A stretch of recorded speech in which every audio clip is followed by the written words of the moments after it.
Greg Pinio here.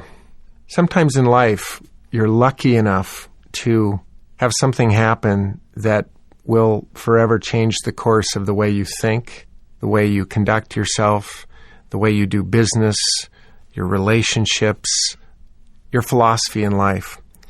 When I was a young boy, my parents bought a piece of vacation property up in the mountains, and one of the neighboring property owners was a gentleman named A.B. Label. Not having grandfathers in my life, I was adopted at that early age by A.B. and his wife Sue, and so I have always viewed them as grandparents, if you will, to my life. And yet A.B. has been so much more than just a grandfather to me. He has been, as he would put it, my blackboard, something I have bounced my own thoughts and ideas off of for 40 years. A.B.'s philosophy of life, his philosophy of business, is so unique. It has grounded my own thinking about the way I do things in business, about the thoughts I have around possibility. A.B. is 85 years old. In a few months, he and Sue will celebrate their 60th wedding anniversary. In the course of his real estate career, he has bought hundreds of buildings, leased and managed hundreds of other buildings, hotels, apartments, commercial. And at the end of that career, I still sit and think about the principles that have guided every decision along the way, principles I think about in every transaction that I would do. It's a privilege, it's an honor to be sitting in a studio with A.B. at this time in his life to go through his thoughts, his motivations, his inspiration on life, real estate, finance, negotiation, people, etc. My hope is that in this interview with A.B., that you will ask yourself some difficult questions, that you will put your arms around the simplicity of the philosophy, that you will be inspired to take action, to put things in motion, and that you, as a young investor in comparison with he, will use what he's teaching you as a springboard to your future in business and the way you think in general in life. It's an honor to begin the questioning with my friend, my grandfather image, my mentor, A.B. Label. I'm going to start this interview with the question of what has given you the ongoing energy and passion with which you live your life by. It's a doing. You see an opportunity to do. Doing means buying a property or assisting somebody else to buy a property or discussing life to people that are young enough to want to listen. It's a doing. It's not sitting by and letting the world go by. Proactivity. Well, that's a good word. Mm-hmm. It's allowing yourself to be reasonable, to understand that life is basically very simple. People complicate it, but it is very, very simple. You find that doing for others means that you're doing more for yourself. To grow up to be an individual that you like, it involves not only yourself, it involves being available to other people. Whatever knowledge you have, you impart to other people if they want it. My greatest pleasure is seeing somebody else go into business, young people. What is it about a young person going into business that excites you? Allowing them to be an individual, to get up in the morning and be excited. I'm going to my business. My business, not somebody else's. You've heard so many young people say, if only I had the opportunity, I would own my own hamburger stand. If only I had the opportunity. And I, without patting myself on the back, like to show them that there is an opportunity, that it's there. All you want to do is want it badly enough, and you find a way to do it. But you've got to want it badly enough. For your entire adult life, you have worked for yourself. What has that process been like? Has it felt like work to you? No. I've been very lucky because my work involved giving housing to people. That to me was a pleasure. To see people happy was a big enjoyment. You know, I have a list in front of me of the hundreds and hundreds and hundreds and hundreds of units that you have had in Seattle, of the multitude of small to large hotels, of buildings that your company has managed and owned and leased. Of all of those buildings that you've been involved in all the years you've been involved in owning and running and being involved in housing, is there one building that comes to mind that was your greatest acquisition? Well, the Fry Hotel. The Fry Hotel. Where is the Fry Hotel in Seattle? 3rd and Yesler, Pioneer Square. Pioneer Square. How many units? 320. 320 units. Oh, that's a dream. All of a sudden, for a little guy to have an opportunity to acquire a property that size was fabulous. I mean, I was that high off the ground. And we were able to, when HUD came out with a program to supply housing to people that weren't able to live in the upper class, low-income people, I was able to convert the 320 units to 235 apartments. And that was something. That was really something. So you took a 320-unit hotel and converted them into 230 units of apartments, and then managed that building. How long did you own the Fry Hotel? 40 years. 40 years. Yeah. Do you remember what you paid for it?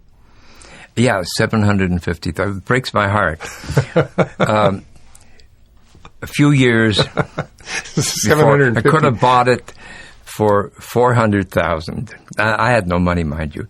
So I went to People's Bank that I'd been dealing with all these years, and I spoke to the old-timer, I forget his name, and I tried to borrow $400,000, and he kept falling asleep. What's his name? Do you recall? No, I can't remember. When we did acquire it, it was $750,000. He finally woke up and lent you the money. No, he didn't. No, he got it. So you got 320 and then converted to 230 for $750,000, and you had that building for 40 years.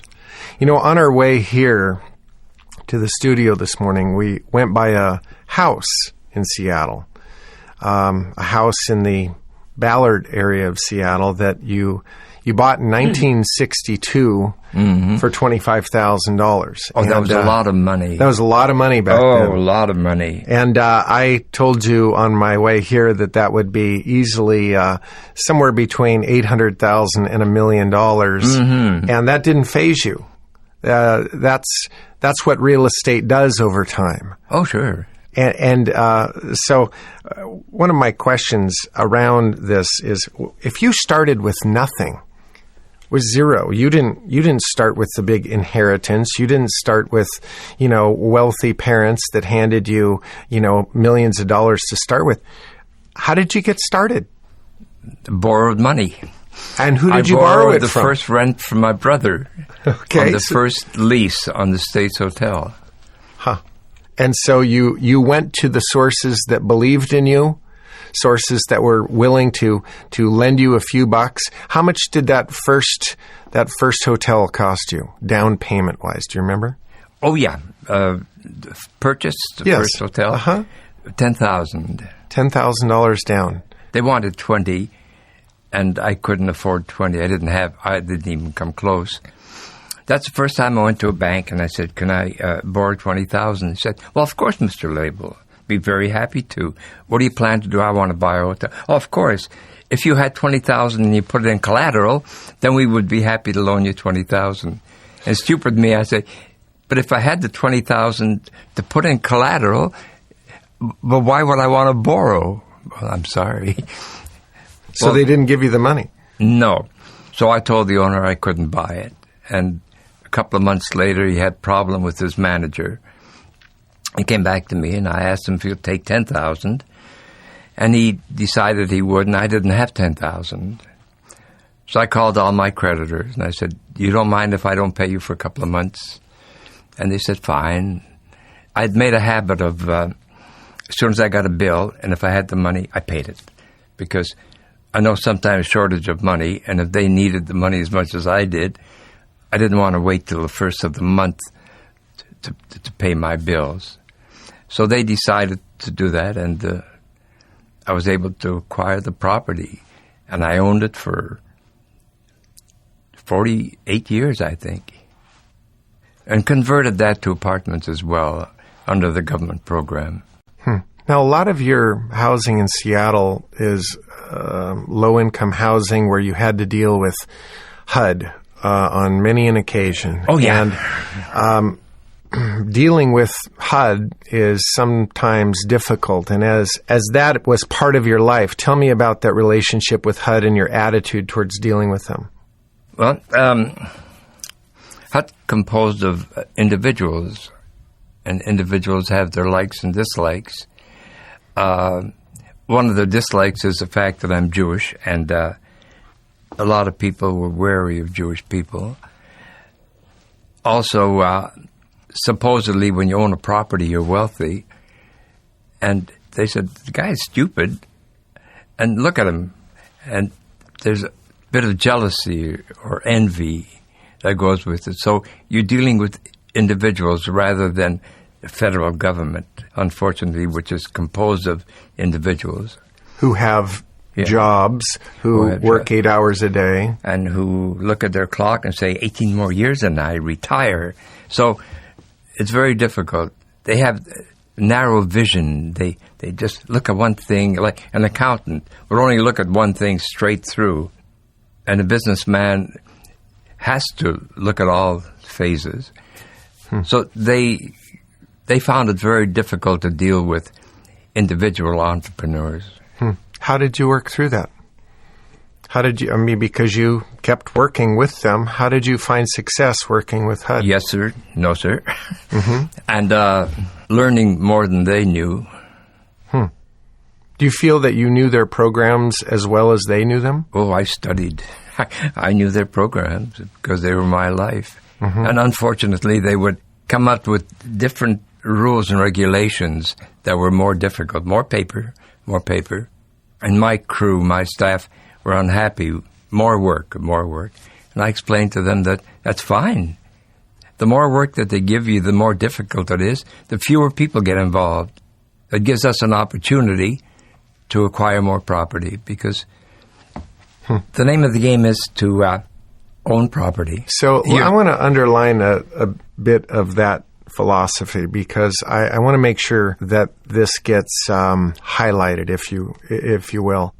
As things got difficult with HUD, as the bureaucracy got deeper and deeper, as paperwork increased, as the accounting processes that they had got more and more difficult, you saw this as an opportunity because fewer and fewer people would be involved in it or put up with this. And you saw it as an opportunity because the competition that was vying for HUD dollars would fall by the wayside, and there you would be as the only one standing. Am I hearing that right? That's right.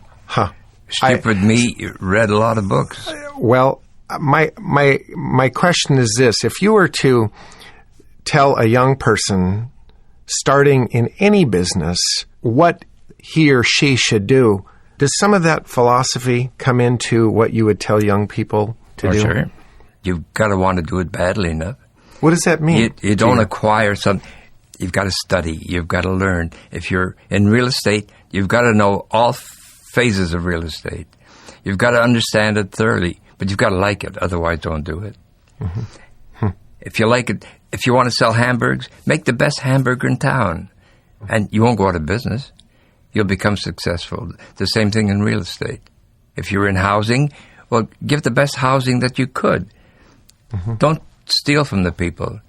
The more you give, the more you get back. I mean, people say that, but it is true. The more you give, the more you get back. And the biggest getting back is becoming a better person. I think all of us want to be better people. I've always wanted to be better than what I am. I mean, not a conscious thing, standing up in the morning saying, I want to be up high. Wanting to be better is by doing. I don't believe in giving. I believe in making an opportunity available. You want to succeed? Well, there's an open door. You want to go out? Fine. You want to stay in? Fine. But the door's open. That's a joy. To make it available for people, not to arbitrarily give people. Giving doesn't have too much value. Making available the opportunity has value. Interesting. How many books do you read a month, would you say? Oh, boy. 30 days in a month, maybe 20, 25, or whatever. And how long have you read 20 or 25 books a month, would you say? All my life. All your life, you've read 20 or 25 books a month. Okay, I just wanted to make sure I heard that right. You know, I challenge people occasionally with the idea, A.B., and I feel as though you had a lot to do with instilling this in me, this philosophy that if you're going to know something, know it better than anybody knows it. If you're going to do something, do it the very, very best you can possibly do it. And I think that these principles are lessons that need to be heard again. We live in a time where I see it pretty much every day. People want things, but the idea of sacrificing and spending themselves in that cause is a bit foreign. We live in a society that wants things a little bit too easy. Your work, what would you say is when you were in your working years, what was your average day like? When did it start? When did it end? What did you do in your work day? Well, I was a late riser. I'd get into work at 9 o'clock and go home at 11 or 12. That was 7 days a week. So I didn't feel guilty about getting up late. So you went in about 9 in the morning, went home at 11 or 12 at night, around midnight? Oh, yeah. 7 days a week. So that's just 15 hours a day. Yeah, but you couldn't afford staff then. 7 days a week. So you did it yourself? Of course. And what did you do at these hotels when you were first starting? Clerking, janitoring. I didn't make any beds. My wife did. It was very interesting to look back now. But if you want to do something badly enough, you'll do it. So there was no job that you felt wasn't in your job description. You and Sue pretty much did everything that it was necessary to. Oh, you have to. When you can't afford staff, then you do it yourself. But the understanding is that very few successful people have had it handed to them. They've all started at the bottom and worked their way up. It's difficult to work your way up, to start at the top and work your way up because you're at the top already. And you lose the feeling of satisfaction of, we did it. And we deserve it because we worked for it. It wasn't handed to us. Oh, that's not bad either. I don't mind handing it to my kids to make them happy. But for yourself, you worked for it. You deserve it. The day in and day out management of apartments, the showing of units, the walk-ins, the walk-outs, the repairing of units, the bookkeeping. Have you done all of that? Oh, yes. And do you enjoy all of that? No. No, a lot of the detail, my enjoyment was more making sure that the people had what they wanted. But I always try to give more. I believe to be successful, you have to be better than your neighbor.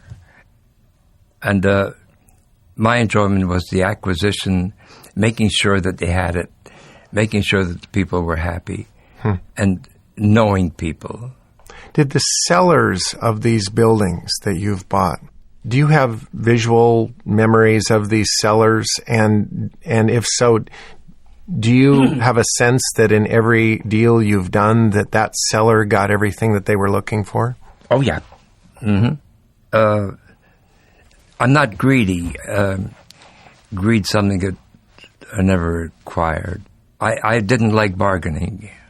I don't like bargaining. But so they would say they wanted this price, and you either did it or you didn't. Or I told them what I thought I could pay. The down payment was usually like 10%. So I would borrow the commission from the broker, which was maybe $3,000, and then I'd borrow the balance from the bank for the down payment and pay the broker $100 a month and the bank $100 a month.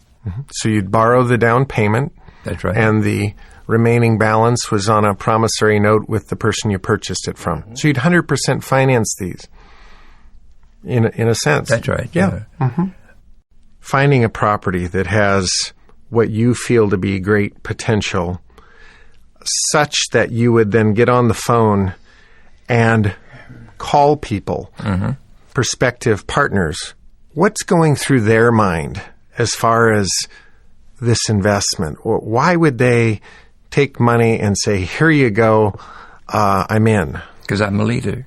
Okay. You're a leader. What does that mean to you? What's leadership? When you know an individual is successful, you either envy him or hate him or you join him.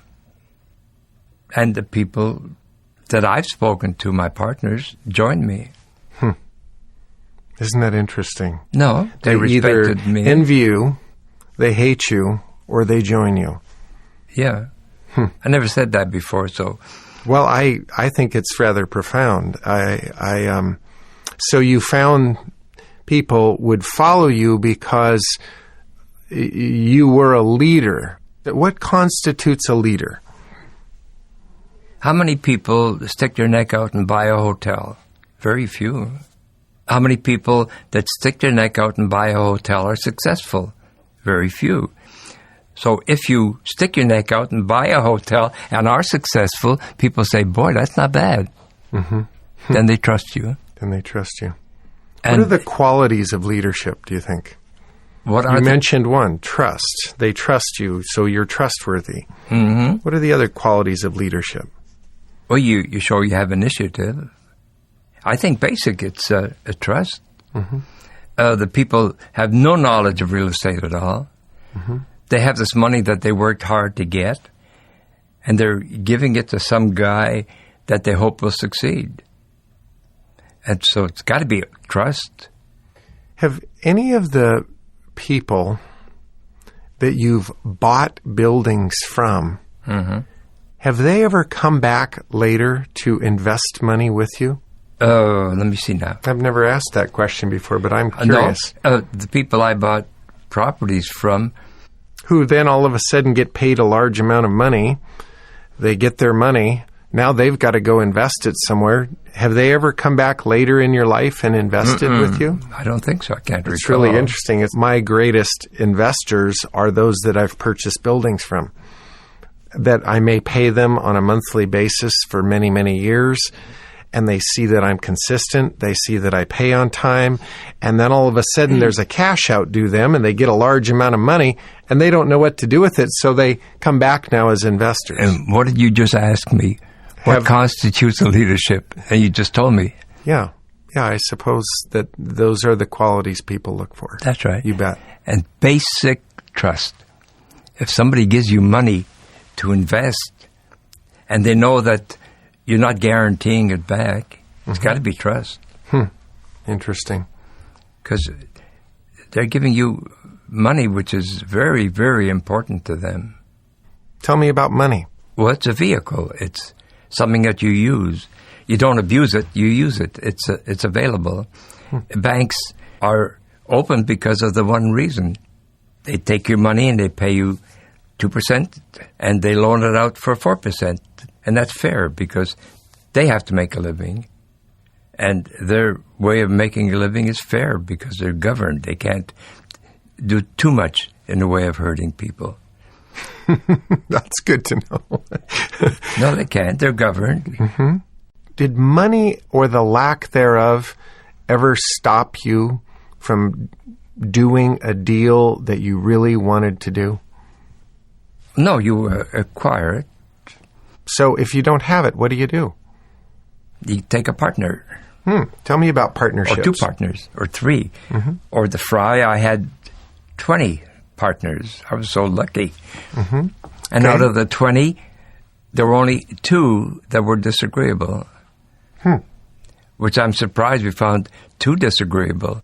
Now, were you the general partner? Oh, yes. Mm-hmm. Otherwise, I wouldn't be a partner. Okay, so in a partnership, you want to be the general partner. That's right. Well, people make an investment because they can't manage property themselves. So they don't want to purchase a property and manage it. So they make an investment with somebody that they trust to manage their property. Mm-hmm. And did your partners do well at the Fry? Oh, yes. Mm-hmm. I pat myself on the back that none of my and I've had a lot of partners, have ever been hurt. Do you view your acquisition strategies as conservative? Very. What is the number one rule that you would follow buying an investment piece of real property? What's the worst thing that could happen? If it happens, could I live with it? If I couldn't live with it, I wouldn't buy it. Okay, so the worst thing that could happen. Give me something that could happen that would defray you from buying a building. Okay, there's just not enough income. Okay. Not enough to pay the mortgage. Okay. At the time that we were acquiring property, we would borrow the down payment, and I have to pay back the down payment. At that time, unless you have a partner, when you borrow money, you have to pay it back. Right. The property has to produce enough income for you to pay back the money that you borrowed, plus pay your mortgage and all expenses. Mm-hmm. And if it couldn't generate that, I wouldn't buy it. Okay. Because I couldn't afford it. I didn't have any money. That seems too simple. If you were buying real estate today and advising, people in their investment strategies, would you tell them that the building that they're buying has to produce enough income to pay their expenses? Mm-hmm. Yeah. And not to borrow any money to buy property. Have a partner. You don't pay back a partner. You must pay back money that you borrowed. Nowadays, purchasing properties, they don't produce as much income as you would like. They can't usually produce enough income to pay back the loan and the mortgage. So then you have a partner who shares with you. And people say, I don't want a partner. Well, fine, you don't have property. But if you have a partner, instead of the whole pie, you have half a pie. Then you get another half a pie somewhere else, and you got a whole pie. Then you acquire more property. Okay, you have to have people to share with you. And sharing is nice. Something that you have an abundance of. Everybody that has a garden gives their neighbor some vegetables. It's a sharing. So I've even loaned partners money to be in partnership with me. You've loaned because people I felt money guilty of nice property comes up and I can afford to buy it. Me and my partner Bob Robley. Mm-hmm.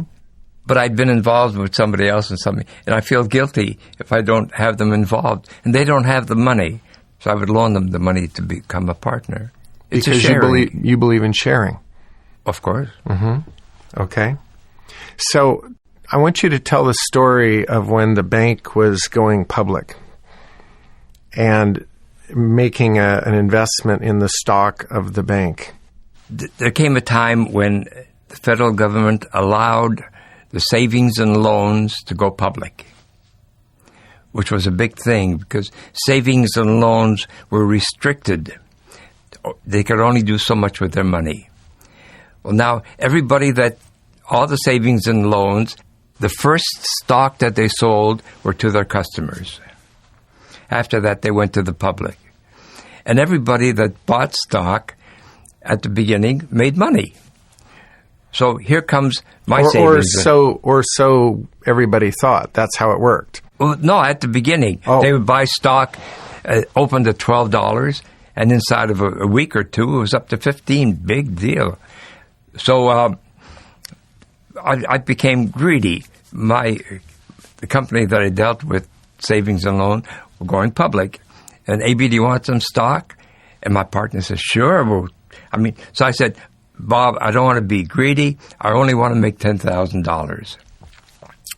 So I invested $100,000 at, I think it was $12 a stock.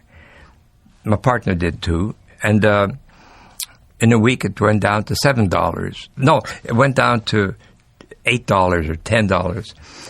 My partner said, now we have a chance to get it cheaper. So I borrowed from the bank $30,000 and bought some more stock. And I went down to $7. I said, that's not for me. So I sold my stock. And in a year or two, it went back up again. But that's all the stock I've bought. So your investments over all these years have been very focused in real estate. Oh, yeah. Okay, so how do you answer people who say that you should spread your investments into a lot of different fields to sort of have this diversity that creates security? Boy, you're coming into my field. Yeah. Giving money to a large corporation that you don't know what they do or how they do it, or what yachts they're going to buy with your money, and not have any kind of control at all except to buy and sell, is wrong. You should control your own money. You earned it. And yet most people have no place to invest. They don't understand investment, which is normal because they're not in that field. I believe that if they had somebody that they had faith in, like my partners, I'm a general partner, they trust me. If they had somebody that they trusted, that invested in assets that they could look at, that would make them happy, much happier than making an investment in some nebulous company that mutuals and stocks and bonds and gold ships and it's all up in the air. They worked hard for their money and somebody else is controlling it. So these people essentially became your partners because they had an option to invest money in the stock market or some sort of mutual fund, or you made it clear to them that they had an opportunity with your knowledge and expertise in real estate to invest money with you and that you would give them a piece of this pie. Yeah. And so there was no shortage as your success grew of people willing to put money into your deals. When I had a property that I thought I could acquire that would succeed, then I would speak to them. I see. It's something that I could control. Mm-hmm. Once you found the deal that you believed in, then you would approach them because it was something you knew was a winner. Right. Is that right? Oh, not knew, hoped. Hoped.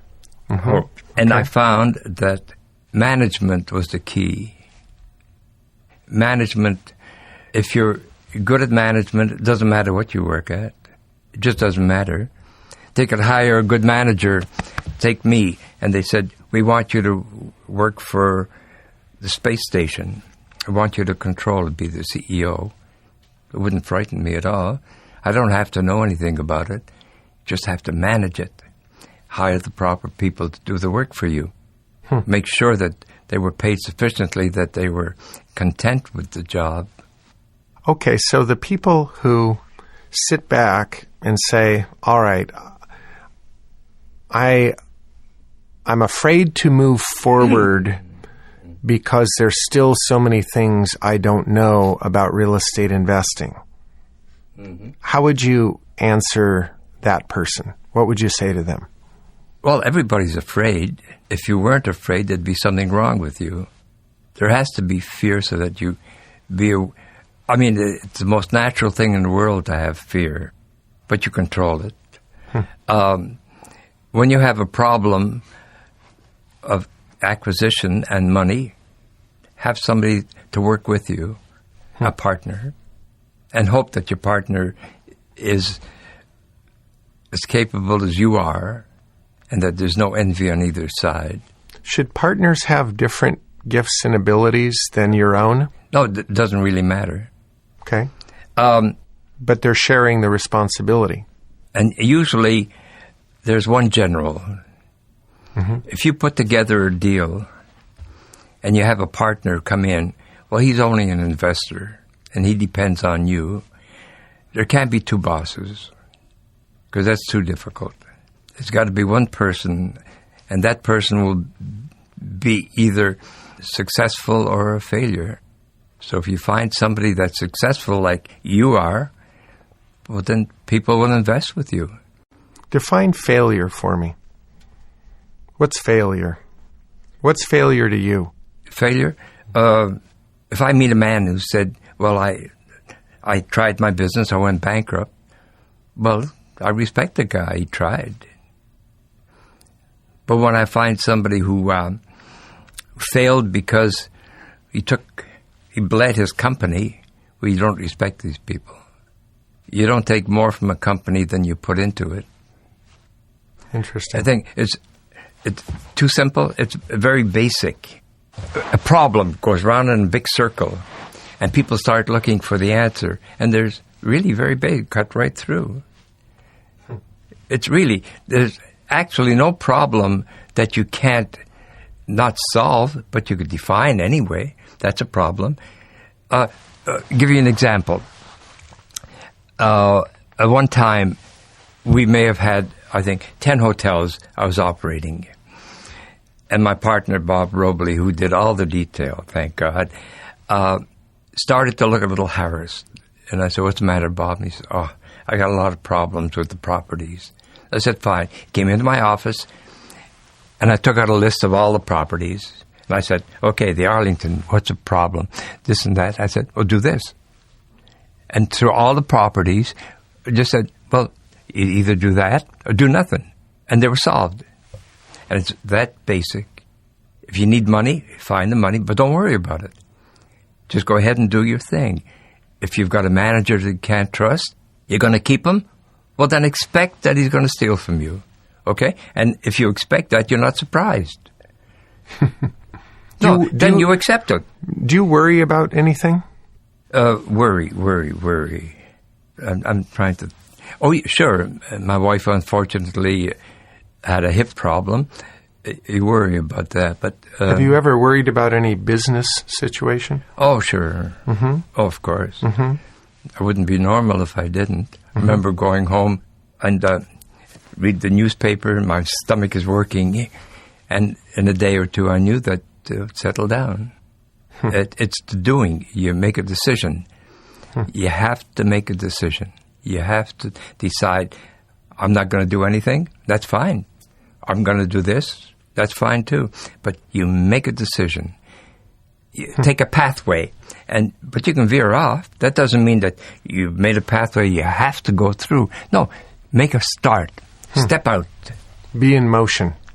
Do your thing.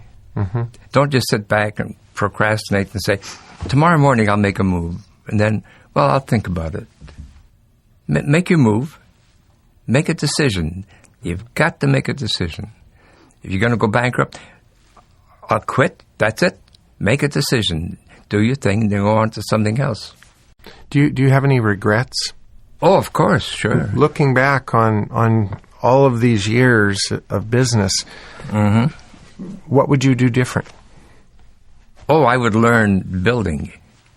Learn I would build my own construction. properties. So have you ever built a building start to finish? Oh, I've rehabbed a number of hotels, but I didn't do it. I didn't make the plans. I didn't have the knowledge. What you're saying is you would actually learn the construction industry? Exactly, just like you. Interesting. And what benefit do you see that having if you were to do it again? Person goes to work to make a living. Some people want a lot of money. Others are satisfied with whatever they need. Well, through experience, you acquire property, you build a property, and you maintain it, and you own it, and you pay it off, and it gives you income. And that's basically what you want, income. If you want to retire, that's fine. Retirement, to me, doesn't mean that you quit work. Retirement means that I'm free. I want to work, I'll work. I don't want to work, I won't work. That's retirement. Not, I'm going home and what am I going to do? I'm not going to work anymore. If you want to work, work. But the freedom of having a property paid up so that there's income coming in. You took care of that property all these years, and now the property's taking care of you. If you maintained it, the same way you maintain yourself. So building a building, if you had the ability from start to finish, and if you could finish that building where the income stream of that building covered all of the expenses on that building, would you build a lot of buildings? Of course. How many? There's no limit. There's really no limit. If you don't take advantage of people, agreed again, there's no limit. There's an enjoyment in the acquisition of property to know that that's mine. This ground is mine. Things fall apart. Every industry falls apart, but the land's there. It'll always be there. It's always been there. And it's always increased in value. It's always been put to better use. You focused your effort right down in the heart of downtown Seattle for the most part. Why? Why did you focus there versus in Arlington or an hour out of Seattle? Or the properties were available. You've got to remember Seattle. Seattle was a lumber town. People lived here. They took hundreds and hundreds of young men from the Philippines to go to work in Alaska for the fish canning industry. Where did they live? They came back to Seattle. So a lot of these little hotels were built. And where were they built? Downtown. And why were so many available? Was it people weren't managing them properly? People were tired. The buildings got tired, and the people got tired. Let me give you a little example. There was one I took over. It was on a lease basis. And I used to take leases because I enjoyed operating and hoping that they'll sell the building someday. This was operated by a Japanese woman, and she'd had it for, I don't know, maybe 35 years. She and her husband came over from Japan, and she took over the lease of this property. Her husband died. She had, I think, 3 children. They all went to college. They're all successful. She was operating 35-unit place by herself and can hardly speak English. It seemed her whole life was this little hotel. And I was able to buy the furniture and et cetera from her. And she reached the point where her children said, enough. So basically that was the story of all of the properties, that the people operated them for so long, and the buildings were tired, and the people were tired. Did you, when you took over a lease on a building, did you try at that time to get an option to buy the building at the same time? No.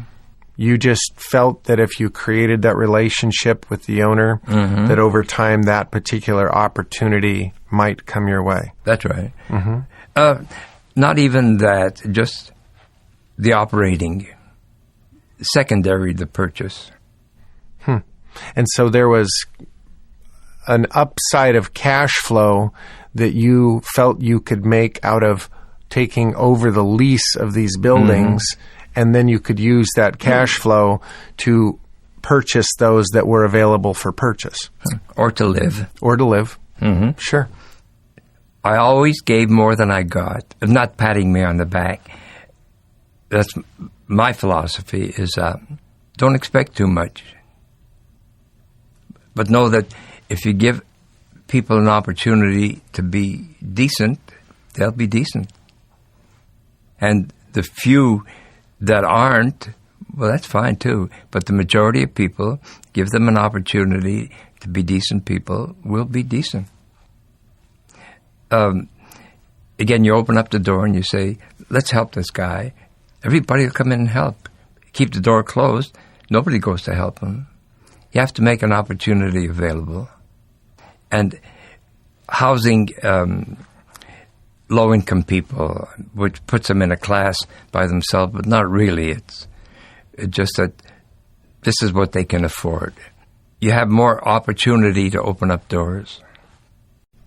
Today, a lot of young people, a lot of young investors are definitely wanting to take advantage of a rising real estate market. What would be your advice? Where would they start? What is the first thing that you would advise somebody to do if they wanted to get into the real estate investment game? Oh, to acquire some knowledge of real estate, they have to learn. They should set up a club of like people, say 10 or 15 younger people that don't have the money to buy property on their own, and put in so much each month. Each month meet and discuss real estate and look for opportunities and keep their jobs, but get a license to operate real estate as an agent on the side by acquiring knowledge, and perhaps you can make a few commissions. When you have enough money in this club, you acquire property. And from there you keep on going. You learn partnerships, you learn papers, you learn how to make a contract. But most of all, you learn that people are decent. And out of this group, you're going to find one person that is going to be called a general partner. So leadership will rise and always does, just like cream out of milk. That's interesting. But it starts with education. Education. It starts with diving into the field of real estate and just starting. We've met so many people that, boy, I'd like that. Yeah, well, go ahead. But you like it, but it's not going to walk to you. You have to go get it. You have to acquire it. You have to work to get it. You have to want it badly enough to work for it. You don't want a partner. Well, that's part of working for it. You have to take a partner. Otherwise, you get no property. When should people ask that question? What do I want? When they decide to invest. What is it they want out of life?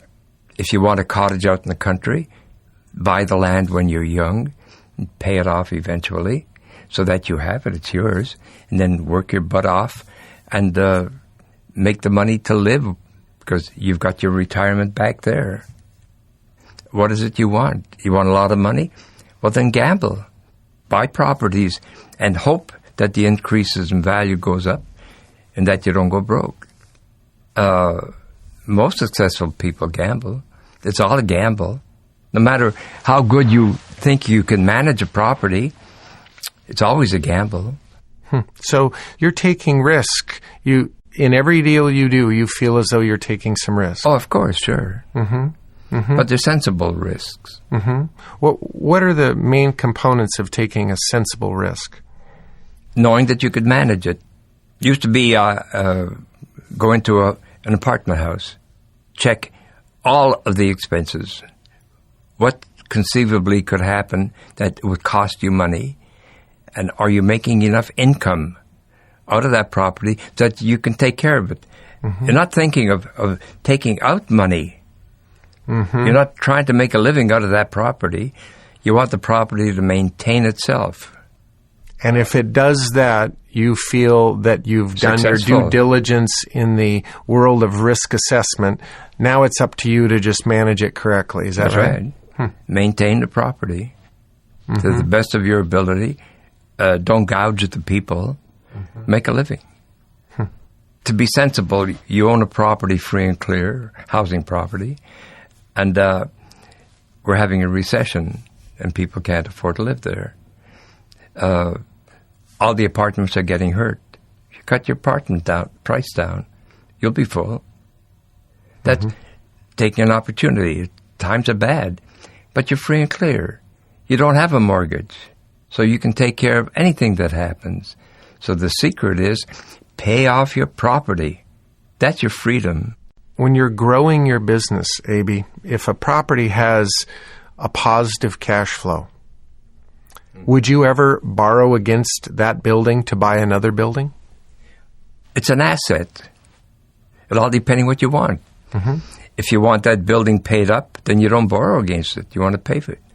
If you just using it as a springboard to get more property, sure, it's an asset. I would recommend to a young group, you own the property, maintain it. In 2 years' time, it's increased in value. Refinance it, buy another property. So now the group has 2 properties. In 2 or 3 years' time, with values going up, refinance both properties. Take whatever money you could and buy 2 more properties. And you just keep that up, and that's sensible. Maintain your properties. Until at some point you feel though you have enough buildings, and then you would switch your focus to paying those buildings off that they're free and clear. That's right, when the time comes. When the time comes. You're using them as an asset. You use them for the a cash cow. You're using them like they're the bank. You're borrowing from the bank. You're borrowing from your property. Your property has a value.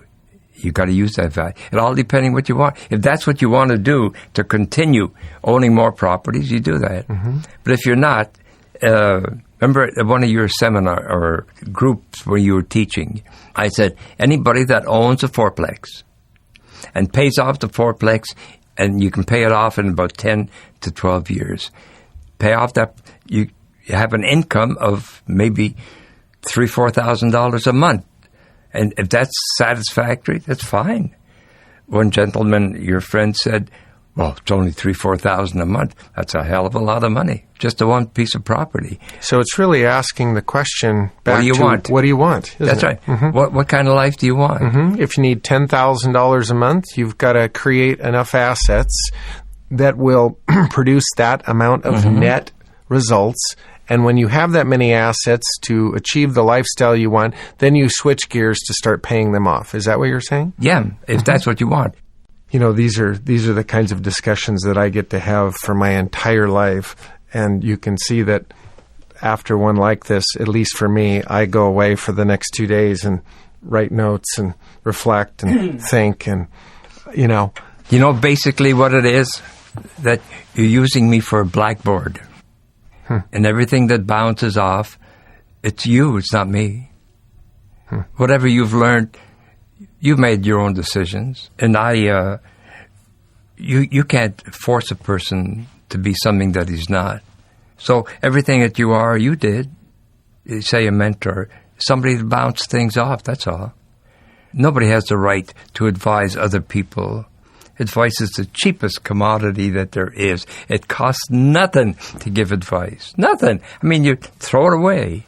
And that's exactly the value of the device. Nothing. But what advice does is stimulates your brain. And it says, maybe there's another way of doing things. So it's only a bounce, nothing else. Well, I hope on that note that I, in some way, will be as capable, as inspiring, as influential a blackboard for my students as you have been for me. Oh, that I agree. I hope I can do that. I know that you're doing it now, and I know that you'll be better in the future. And that's why I keep coming back to people who want to invest in people they trust. Well, A.B., I appreciate your time. I can tell you that this will be a monthly CD like no other. It is so wonderful to get your thoughts, your philosophies, your attitudes on a recorded CD, not just for my students, but truly for myself. You're 85. You've got a 60th anniversary coming up shortly. For me, this allows me to put in some sort of permanent measure the thoughts that have inspired me for so many years. I hope that for my students that you found this equally as inspiring. As always, Reach Returns is trying to do something in this country different.